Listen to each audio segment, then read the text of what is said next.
ഹേ hello. അപ്പോൾ welcome to my channel. അപ്പോൾ നിങ്ങൾക്കറിയാവുന്നതുപോലെ തന്നെ എൻ്റെയും ഫാമിലി ഒരു മിഡിൽ ക്ലാസ് ഫാമിലി ആയിരുന്നു. അപ്പോൾ എൻ്റെ അച്ഛൻ വല്ലതും സാധനം റെഡിയാക്കിയതിന് ശേഷം അതും എൻ്റെ വീട്ടിൽ ഞാനും മമ്മിയും 100-110 വിട്ടായിരിക്കും ഓടുന്നത്. കാര്യം എപ്പോൾ വേണേലും അത് സ്വിച്ചിട്ട് പൊട്ടിത്തെറിക്കാം. അതാണ് speciality of my dad working. പക്ഷെ എൻ്റെ അച്ഛൻ പറയുന്നത് നിങ്ങൾക്ക് കേൾക്കണം. കാര്യം പറയുന്നത് ഇതാണ്: എടാ, ഇതൊക്കെ ഒരു സ്പെഷ്യാലിറ്റി അല്ല. ഞാനാകെ മറ്റേ എൻ്റെ ബാറ്ററിക്ക് വരെ ഒരു പ്ലഗ് കുത്തി കയറ്റി വേറെ എന്തൊക്കെ മാറ്റി മെയിൻ സാധനമൊക്കെ മാറ്റി എൻ്റെ സാധനമല്ലേ കുത്തി കയറ്റുള്ളൂ. അതിനെന്ത് പൊട്ടിത്തെറിക്കാനാണ്? ഇതൊക്കെയാണ് എൻ്റെ വീട്ടിൽ എന്നും നടക്കുന്നത്. എന്ന് വെച്ചാൽ എൻ്റെ അച്ഛനാണ് ഇതുപോലത്തെ സാധനം ഉണ്ടാക്കി വീട് പൊട്ടിക്കുന്നത്. എത്ര വീടാണോ ഇതുപോലെ എൻ്റെ കയ്യിൽ നിന്ന് പോയിട്ടുള്ളതെന്ന് എനിക്ക് തന്നെ അറിയത്തില്ല, അച്ഛനും അറിയത്തില്ല. അതാണ് ഞങ്ങളുടെ വീടിൻ്റെ സ്പെഷ്യാലിറ്റി. അപ്പോൾ ഇത്രയും കാര്യങ്ങൾക്ക് ശേഷമാണ് ഞങ്ങളുടെ വീട്ടിലേക്ക് 2 മാസം കൂടുമ്പോൾ വരുന്ന ഇലക്ട്രിക് ഏട്ടൻ വരുന്നത്. എല്ലാ മാസവും 3000 രൂപയ്ക്ക് മേളിലാണ്.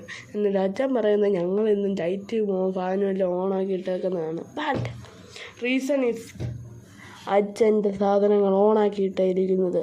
എന്ന് വെച്ചാൽ ഫാൻ, ലൈറ്റ്, AC, ചാർജർ, ഫോണിൻ്റെ ബാറ്ററി, അങ്ങനെ എന്തൊക്കെ സാധനങ്ങൾ ഓണാക്കിയിട്ടേക്കുന്നതെന്ന് അച്ഛനും പോലും അറിയത്തില്ല.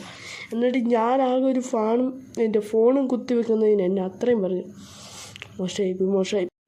അമ്മ അച്ഛനോട് വേറെ എന്തെങ്കിലും പണിയെടുക്കാൻ പറഞ്ഞാൽ അച്ഛൻ്റെ കയ്യിൽ അതിനും ഒരു സൂത്രശാലമുണ്ട്. കാര്യം അച്ഛൻ എപ്പോഴും ഒരു 5 മിനിറ്റ് കൂടുമ്പോൾ ഫോണിൽ അലാറം വെക്കും. അതും അച്ഛൻ്റെ റിംഗ് ട്യൂൺ പോലെ. അപ്പോൾ അമ്മ വല്ലതും പണി പറഞ്ഞാൽ അപ്പം റിംഗ് ട്യൂൺ അടിച്ചാൽ എന്തായാലും കൂട്ടുകാരൻ പണിയാണെന്ന് പറഞ്ഞ് ഒറ്റ ഓട്ടമാണ് ഓടുന്നത്. അതിന് ശേഷം മണിക്കൂറുകൾക്ക് ശേഷമാണ് വീട്ടിൽ കയറി വരുന്നത്. അതാണ് എൻ്റെ അച്ഛൻ്റെ വേറൊരു സ്പെഷ്യാലിറ്റി. എന്തായാലും ഈ ഫാമിലി ഞാനും പുതിയ വീഡിയോകളിലേക്ക് എന്തായാലും വരും. അതുകൊണ്ട് നിങ്ങൾ എന്തായാലും ദിസ് ചാനൽ സബ്സ്ക്രൈബ് ചെയ്തിട്ടുള്ളൂ. അപ്പോൾ അടുത്ത വീഡിയോയിൽ കാണാം. Okay, by.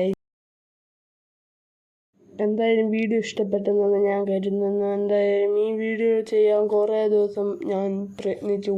ചേട്ടൻ റെഡിയാക്കി എങ്ങനെയൊക്കെ വോയിസ് കവറിങ് കൊടുത്ത് വിത്തൗട്ട് മൈക്ക്. അതുകൊണ്ടാണ് ഇങ്ങനെയൊക്കെ സൗണ്ടൊക്കെ ഇരിക്കുന്നത്. എന്തായാലും ഇതാണ് ഫസ്റ്റ് എൻ്റെ വീഡിയോ ആണ്. അത് ആനിമേഷനെ കുറിച്ച്. That's why.